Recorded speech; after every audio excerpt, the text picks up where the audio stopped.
Hi everyone, it's Bev DeBono with Tuesday's Tip. Today I want to show you a different kind of a page, and it's one using the Creative Memories Gemstone patterns. And I'm going to focus on the diamond pattern and the inside of the heart pattern, which will give us a hexagon to put in the middle.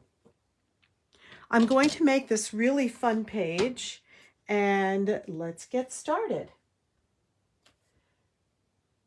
So to start, what you want to do is select your papers.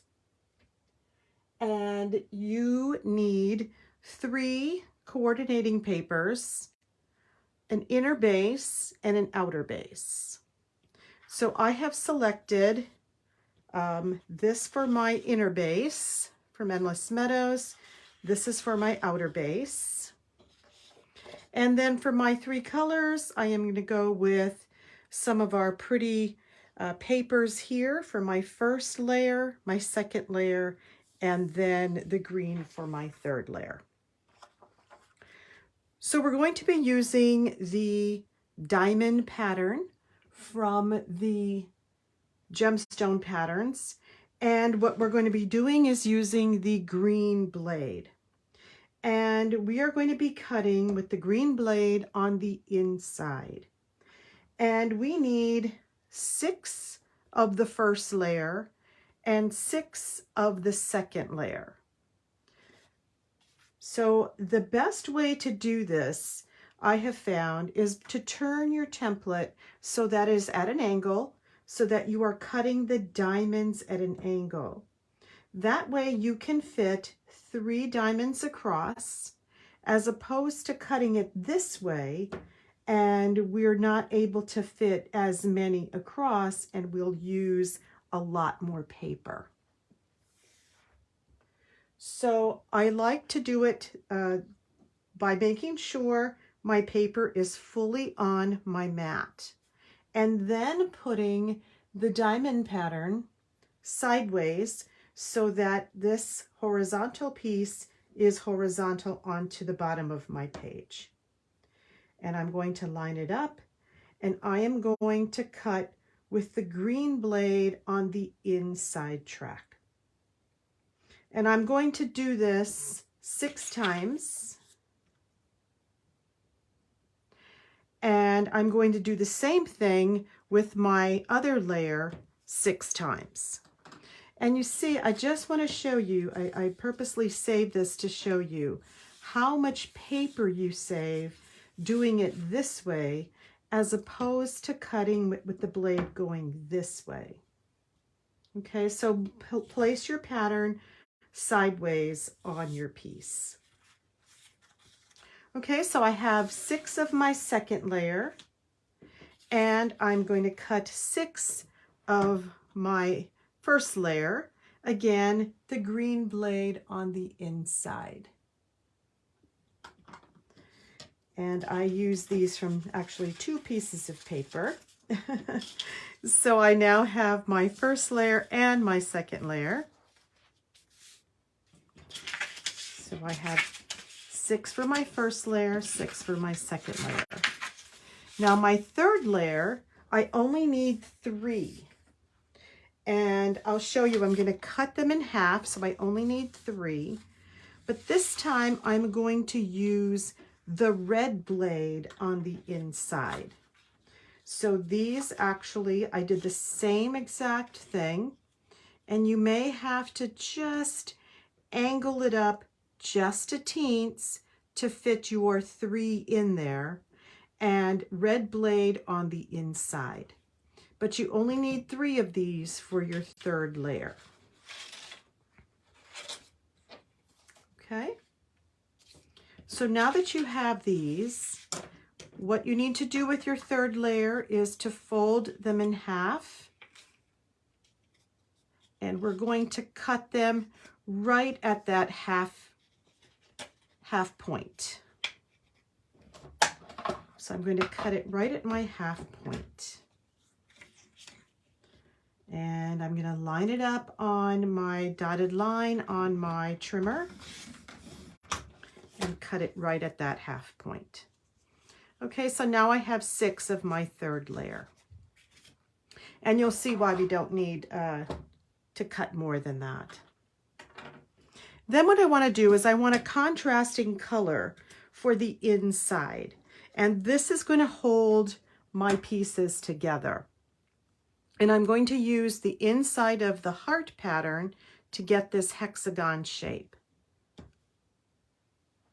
And I'm going to use the red blade on the inside.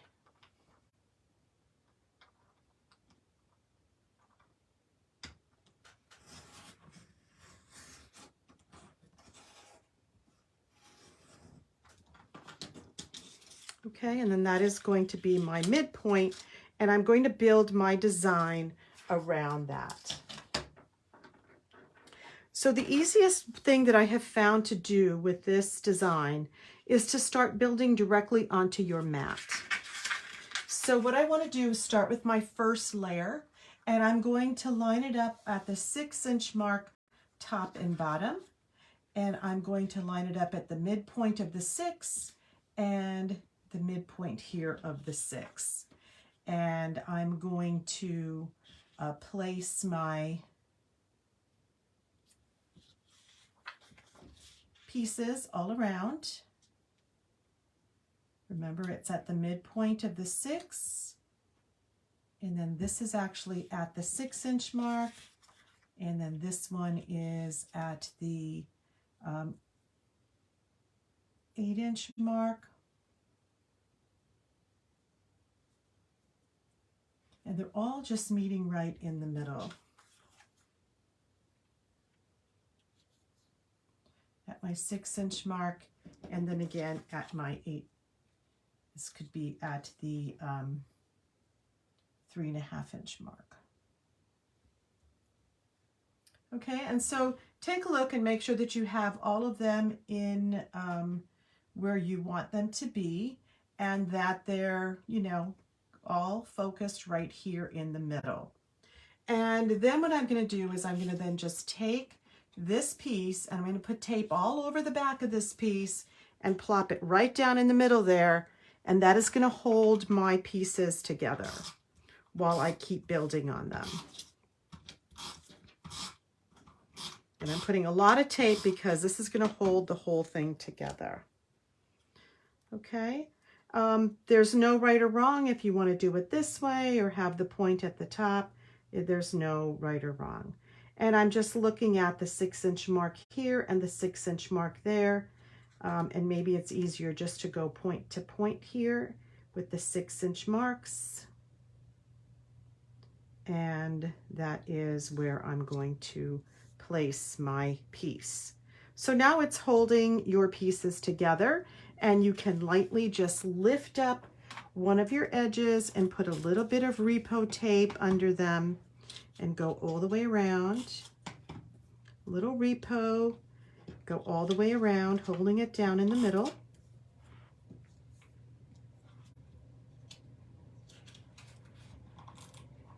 And if you get repo tape outside of it, just rub it with your finger and it comes right off, which is what I love. Another reason I love repo tape so much. It's very forgiving. Okay, and now that we have that, if you want, you can turn it over and you can actually add a little bit more tape under here just to give it a little bit more stability as you're working on it. Okay, so here is our beginning pattern, and I'm going to put this back down at the 6-inch mark. And now what I want to do is I'm going to now layer my second layer, and I'm going to put that right here in between the first layer. So the second layer, it's going to go at the 6-inch mark, and you can kind of see where exactly you're going to line them up. So it's really taking shape, and we're building right on our mat. This mat is wonderful to use for so many things. You see, I use it for everything. There we go. And then another layer.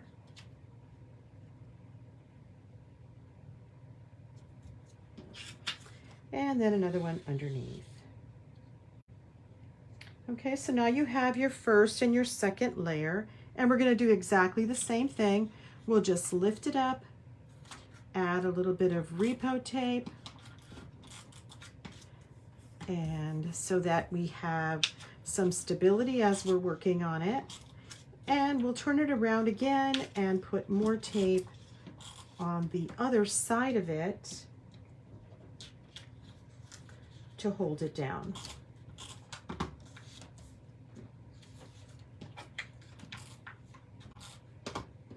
This one moved a little bit. No worries, it wasn't even taped down yet. And it doesn't have to be exact because this is a flower. And okay, and so now that we have that, we're going to flip it around again, and we're going to go and tape it down a little bit more. Again, creating more stability to our pattern.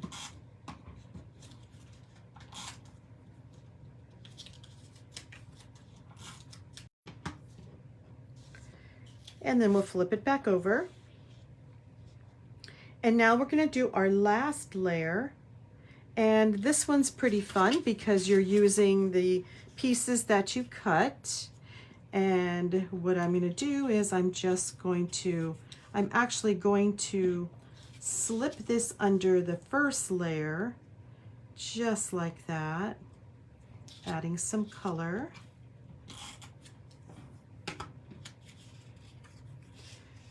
And building it so that I have 3 different colors with the pretty print in the middle. And you'll see once we get it on our inner base, there will be an inner base and an outer base. And the inner base will be cut down, and we'll go through all that. And the outer base will make a hollow frame. See, so with this one, we don't really need a whole, because we're nestling it under the first layer, we don't need a whole piece of it.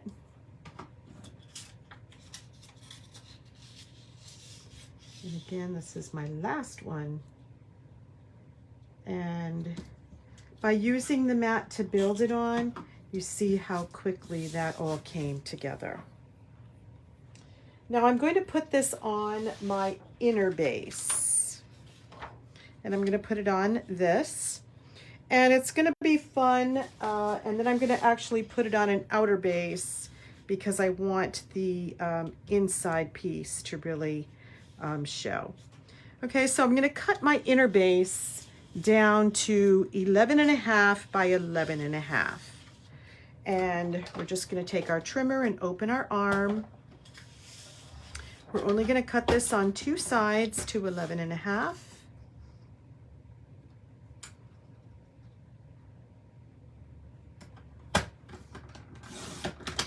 And then we'll cut the other side to 11.5.